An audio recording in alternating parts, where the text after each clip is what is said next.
तो I hope दोस्तों आप सब कैसे बानी और उम्मीद करते हैं बढ़िया कर दोस्तों और बढ़िया चाहिए।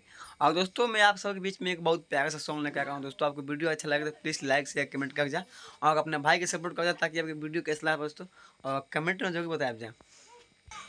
ओहो जब का मतलब बाये अगुवाई के तो हर अंगूरी में अंगूठी बासगाई के हम तो के नियो के ना भइनी दिल लगाई के हो जब का मतलब भाई गवाई के तो हर अंगूरी में अंगूठी बासगाई के हो जब का मतलब बाये अगवाई के तो हर अंगूरी में अंगूठी बासगाई के हम तो के नियो के न भइनी दिल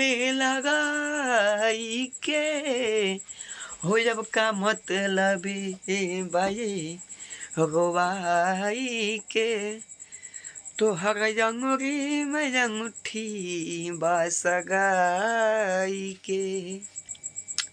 तो लो दोस्तों मिलते हैं नेक्स्ट वीडियो में।